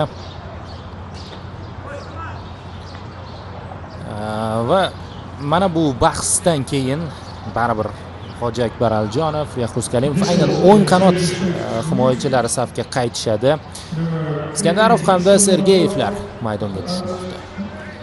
Eldor Shomurodov hamda Abbosbek Fayzullayev zaxiraga olindi. Boshqacha tipdagi daraja e'tiboridan qolishmaydigan futbolchilar Igor Sergeyev va Jam Iskandarov. Ko'ramiz ular qay darajada o'yinga qo'shilib ketishar ekan. Bu orada esa uchar gollandlar hujum tashkil etishdi. Terma jamoamiz vakillari yaxshi o'ynashmoqda. Uzatma amalga oshirildi Farruh Sayfiyevga. Sayfiyev o'ngroqqa Akmal Mazgavoy, yaxshi kombinatsiya, xavfli vaziyat bo'lishi mumkin. Juda ham zo'r uzatma edi, biroz kuchliroq ekan, biroz kuchliroq. Darhol sezildi Iskandarov maydondaligi. Mana bu uzatmasi orqali himoyachilarni kesib pas beradigan lekin kamsonli futbolchilarimizdan biri Jamshid Iskandarov hozir. Hujum uchligi to'liqligicha yangilandi bizda. O'rozov, Van Hekke.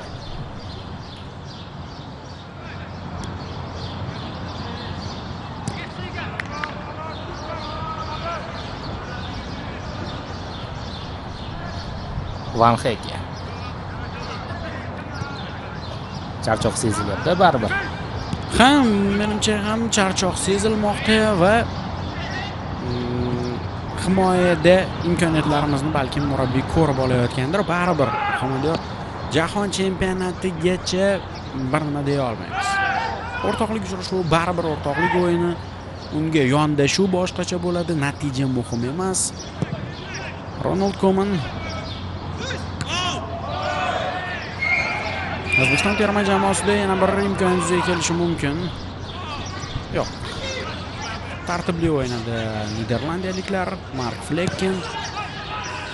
Sergeyev Shomurodovdan farqli ravishda birinchi to'plarni o'sha havodagi kurashda yutib olish imkoniyati yaxshiroq. Endi baribir raqib Van Dijk bo'lib qolaveradi. Havoda yaxshi o'ynaydi. Standartlar bo'lsa ham Sergeyev xavfliroq hisoblanadi.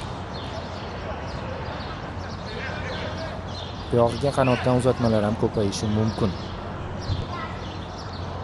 Bugungi raqibimiz juda bo'ydor bo'lishi mumkin, lekin guruhda eng bo'ydor jamoamiz biz.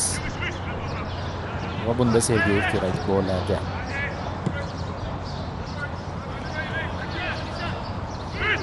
O'tkirbek Yusupov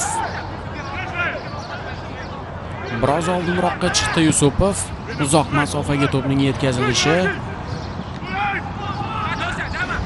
Otabek Shukurov ortga pas. Anchadan buyon to'p nazoratiga intilmayotgandik. Niderlandiyaliklar ko'proq to'p nazoratini amalga oshiribdi ikkinchi taymda. Mana endi hujum tashkil etamiz. Uzoq masofaga uzatma yaxshi o'ylandi. Haqiqatan ham Iskandarov o'yinga qo'shilgandan so'ng rang-baranglik ortdi jamoamiz o'yinida. Nasrullayevni qo'riqladi Dumfries. Kerak ham o'zi shunaqa paslar. Qaysidir epizodda himoyachi xatoga yo'l qo'yadigan bo'lsa, golli imkoniyatga aylanib ketishi mumkin. Brobbi alohida namoyish etib berilmoqda. Aslida u Sanderlandning asosiy hujumchisi emas. Biroq Niderlandiyadagi eng tabi joiz bo'lsa, ojiz nuqta bu hujum chizig'i bor. Himoya va yarim himoya bilan solishtiradigan bo'lsak. Yaxshi Yusupov ishonch bilan o'ynadi. Pressing vaqtida Akmal yana O'tkirning o'ziga to'pni qaytarib beryapti. Uzun pas. Sergeyev foul ishlatdi Van Dijkka nisbatan. 10 daqiqa qolyapti o'yinning asosiy vaqti tugashiga. Hakam tomonidan o'sha ikkinchi taymdagi cooling break ham kompensatsiya qilinadi. Taxminan 2-3 daqiqa vaqt qo'shib berilsa kerak, xuddi birinchi taymdagidek. Ko'ramiz, mana shu 10 daqiqada vaziyatni tenglashtira olarmikan vakillarimiz. Virgil van Dijk. Van Heke, yana Virgil. Liverpool himoyachisi chap qanotga to'pni yetkazdi. Markazlashdi niderlandiyaliklar va o'ng qanot orqali xavfli hujum tashkil etilishi mumkin. Denzel Dumfries zarba yo'lladimi, uzatma amalga oshirdimi? Takroriy lavhada o'zi ko'rsa, Florentino Perez fikridan ham qaytishi mumkin.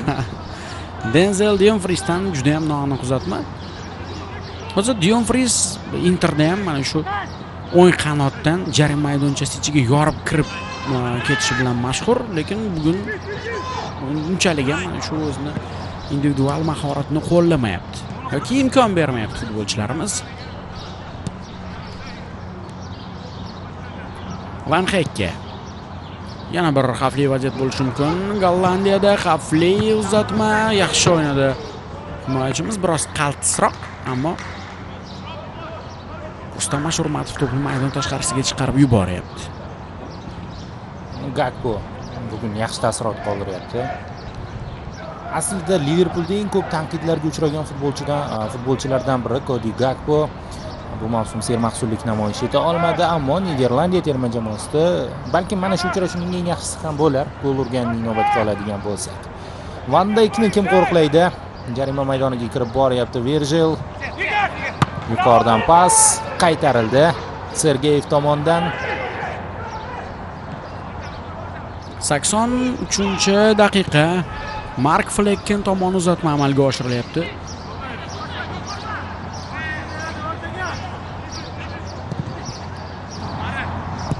Bir qarasangiz haliga ishonish qiyin. O'zbekiston va nihoyat Jahon chempionatiga chiqa oldi.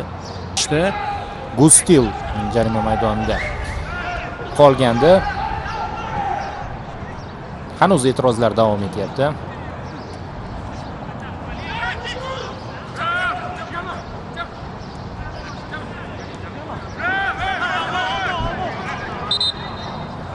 qoida buzildi. O'yin to'xtatilmoqda. Ham to'xtalish demak maydonda yuzaga kelyapti. Rendersga shifokorlar yordam berishadi. Biroz avvalgi mavzuni davom ettirsak, rostdan ham Jahon chempionati bizga mana shunday keng imkoniyatlarni taqdim etyapti. Niderlandiyaga qarshi uchrashuv Qo'liga to'p tekkan ekan. Ha. Penalti beriladi agar Jahon chempionatida shunaqa vaziyat bo'lsa. Chunki futbolchimizdan keyin unga tegdi. O'tib ketganda golli imkoniyat hosil qilishimiz mumkin edi. Hakam esa bunga buni rad qiluvchi javoblarni aytyapti.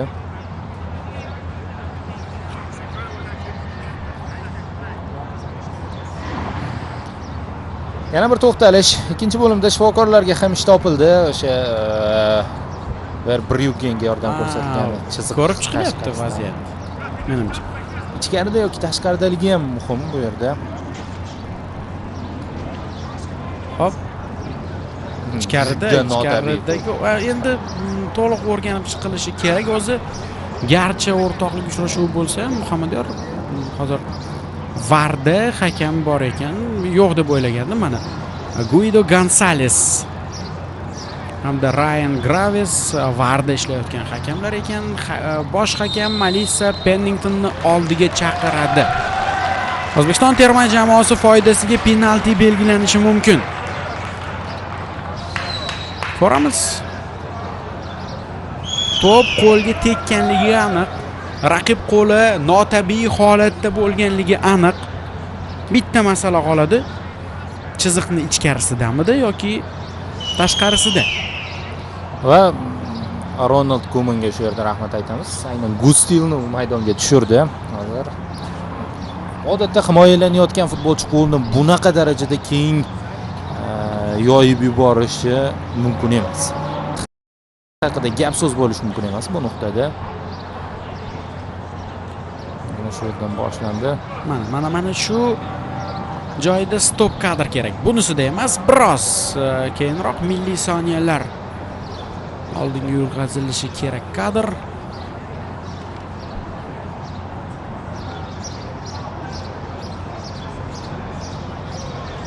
Mana shu hujum James Iskandarovning uzatmasidan so'ng ro'y berdi.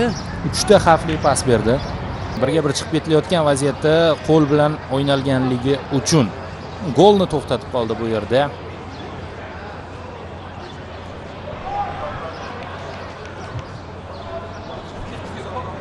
Va mana chiziq ichkarisida ekanligi ko'rinib turibdi.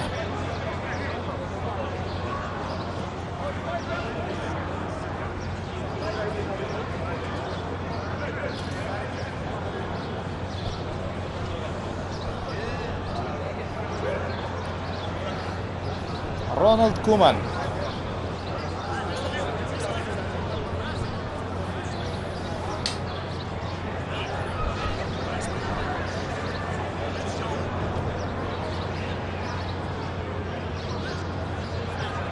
yo'q, penalti emas, jarima zarbasi. Jarima zarbasi Qizil kartochka shu sababli belgilangan. Shuning uchun qizil kartochka ko'rsatilibdi demak. Mayli, jarimadan gol ursak yanada obro'liroq. Albatta penaltidan ko'ra o'yindan kiritilgan golga aylanadi bu. Juda ko'plab futbolchilar to'p oldida Otabek Shukurov, Akim Almazga o'yinni ko'rishimiz mumkin.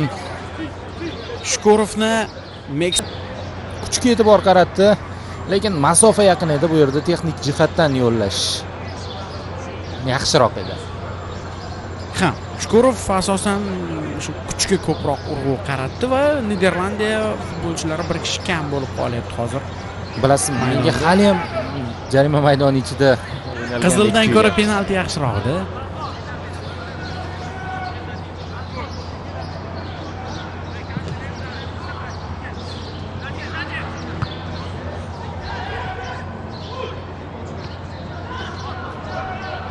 Hali vaqt bor. Raqib bir kishi kam. Mana endi bir kishi kam qolgan raqibga qarshi o'ynash borasida ham imkonsiz kelyapti. Har xil ssenariylarga baribir tayyor bo'lgan yaxshi jamoa. Iskandarov markazda Akmal Mazgao'y bilan o'ynadi. Endi sekin-asta chap qanotdan rivojlantiryapmiz hujumni. Rozov, Shukurov bu yoqqa tabiiy holatda Niderlandiya jamoasi bor e'tiborni himoyaga qaratyapti. Bu esa bizda imkoniyat hujumlarni sinab olish uchun. Faqat jarima maydoniga tezroq to'pni yetkazib bergan ma'qul. Iskandarov. Husanov, Rozov, Ashurmatov o'ng qanotga. Jarima maydonchasi tomon uzatma, xavfli vaziyat. Mark Flekken to'pni urib yuboryapti. 90-daqiqa. Outdan to'pni o'yinga kiritib beradi. Vakillarimiz Nasrullayev qoldiryapti to'pni. 5 daqiqa qo'shildi. O'sha VAR uchun ketkazilgan vaqt ham kompensatsiya qilindi. O'zbekiston terma jamoasi bu 5 daqiqani hujumda o'tkazadi katta ehtimol bilan. Iskandarov o'ng qanotga to'p yetkazilyapti. Rustam Ashurmatov. Yana ortga. Jahongir O'rozov. To'p qolyapti terma jamoamiz vakillari demoqchi edim, ammo gollandiyaliklar to'pni egallab olishdi. Yon chiziqdan yana o'yinga kiritib beramiz. Dumfries bugun rostdan ham asosiy tarkib futbolchilariga to'liq o'ynash imkoniyati taqdim etilyapti. Ikki jamoa murabbiylari tomonidan juda kam o'zgarishlar amalga oshdi. Misol uchun himoya va yarim himoyamiz to'liqligicha start tarkib bilan o'yinni yakunlab qo'yyapti. Va oldinda hali yopiq 30 daqiqalik ikkita taym bor. Zaxira o'yinchilari ham bemalol murabbiyga o'zlarini ko'rsatib olishlari mumkin. Vaqti bor. 3 daqiqa atrofida O'zbekiston terma jamoasi a'zolari navbatdagi hujum tashkil etishmoqda. Ofsayd dedi Sergeyev, shuning uchun bormadi to'pga. Igor Sergeyev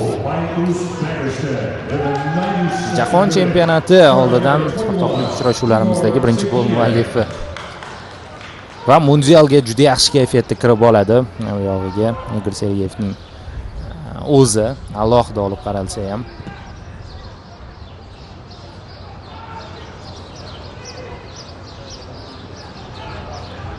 Niderlandiyaliklar oldinga o'tishyapti endi. Golland futbolchilari bir kishi kam bo'lib qolishgandan so'ng mudofaaga urg'u qaratayotganda gol o'tkazib yuborgandan keyin eng yaxshi himoya hujum aqidasiga amal qilgan holda oldinga bizning yarim maydonimizga o'tib o'ynashga harakat qilyapti. Somerville o'zi to'pni o'yinga kiritadimi? Xuddi shunday. Van Heyke bilan o'ynayapti. 90+4-daqiqa. Van Dijk Niderlandiya tomonidan olib qaralganda ham juda muhim o'yin bo'lyapti. O'z kamchiliklarini ko'rib olyapti. Shunday. Bu jamoa bir kishi kam bo'lib o'ynash variantiga ham tayyorgarlik ko'rib olyapti-da. Navbatdagi hujum. Yana gollandiyaliklar ichkariga uzatma, xavfli vaziyat, zarba va hisob o'zgarmadi. Abduqodir Husanov qutqardi bu epizodda. Jamoadoshi yo'llagan zarbani qaytardi Husanov. Hozir yana hujum tashkil etyapti Niderlandiya. Qarshi hujumda imkoniyat bo'lishi mumkin. Sergeyev shu yerda har ehtimolga qarshi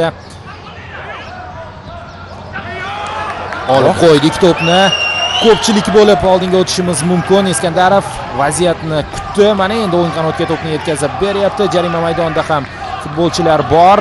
Bitta uzatma kerak shu nuqtada. Iskandarov biroz kechikdi uzatma amalga oshirishga, lekin muhim uzatmani amalga oshirganda hozir bir futbolchimiz jarohat olyapti. O'yinni davom ettirmoqda futbolchilarimiz va endi to'xtatildi o'yin. Kim jarohat olgan futbolchi? Jarohatlar kerak emas bizga. Bu esa boyagi epizod Abduqodir Husanov muqarrar goldan jamoamizni saqlab qolgan vaziyat. Yana Gakpo boshlab berdi hujumni. va Dumfriesdan uzatma. Qo'yil. Avvaliga Husanov Brobbiga zarba berish imkonini bermoqda, keyin esa tepilgan to'pni qaytardi. Hakam qo'shib bergan vaqt yakunlanib bo'ldi, lekin mana bu to'xtalish uchun kompensatsiya qilsa kerak.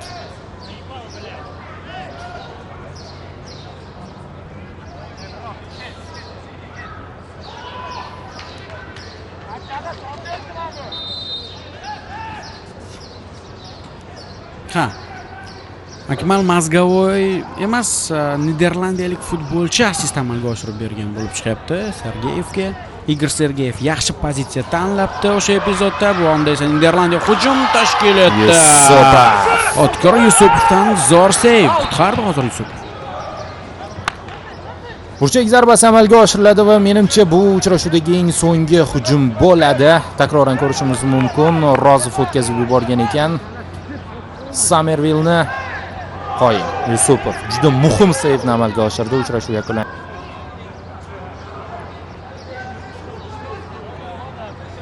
Vakillarimiz e'tiroz bildirishyapti, penaltimi? Cannavaro ham e'tirozli.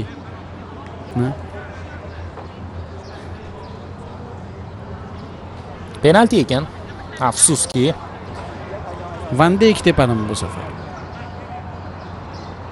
Otkar Yusupov avval qaytarganda penaltidan qaytarishga yaqin qolganda yo'nalishni topdi, ammo zarbani qaytara olmadi. Yana Gakpo ekan. Ikkinchi duel. Cody Gakpo hamda Otkar Yusupov.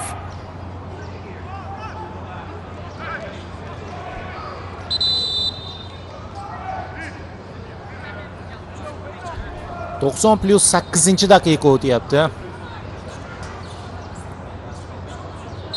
Maganmidi chizg'i ichkarisiga? Ha, mana bu Birinchisida to'pga oyog'i tegingan bo'lishi mumkin. aldab tepganligi menimcha bu yerda sabab bo'lyapti bu e'tirozlarga. Pauza ushladi-ku orada. Va o'shanda Yusupov qaysi tomonga tashlanishini bildirib qo'ydi. Mayli, ikkinchi golni ham penaltidan o'tkazyapmiz. Va umuman olganda yomon ta'sirot qoldirmadi terma jamoamiz. Har ikkita gol penaltidan kiritildi va mundialga tayyorgarlik oldidan jahonning eng kuchli jamoalariga qarshi mana bunday o'rtoqlik o'yinida maydonga tushish va 2-1 hisobda mag'lub bo'lish bu yomon natija emas. Eksperimentlar amalga oshiriladi odatda o'rtoqlik uchrashuvlarida, bir necha bor aytdik. Eng muhimi biz mundialda muvaffaqiyatli ishtirok etaylik. O'zi jahon chempionatining o'zi katta natija. Unda muvaffaqiyatli ishtirok etsak, albatta nur ustiga a'lo nur bo'ladi. Otabek Shukurov hamda Denzel Dumfries qaysidir masalada suhbatlashmoqda. Bu yerda esa Ronald Koeman hamda Fabio Cannavaro penalti yo'q edi dedi Cannavaro nazdimda. Ha, bunaqa suhbatlar bo'ladi. Ma'lum epizodlarni futbolchilar muhokama qilib olishyapti. O'yin harorati oxirida rasmiy bahsdek bo'lib ketdi. Va endi bu yog'iga mundialning rasmiy uchrashuvlari qolyapti. Mashg'ulotlarni davom ettiradi vakillarimiz. Kolumbiyaga qarshi o'yinga tayyorgarlik boshlanadi. Ha, 18-iyun sanasida Meksika vaqti bilan 17-iyunda Aztekada bo'lib o'tadi o'yin. O'sha dunyoga mashhur Pele hamda Maradona chempion bo'lgan o'yingoh, jahon chempionatining ochilish o'yiniga mezbonlik qiladigan o'yingoh.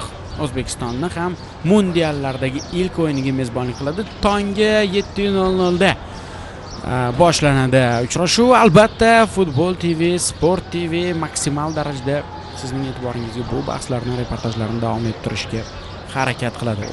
Jahon chempionatiga esa bor yo'g'i 2 kun qoldi.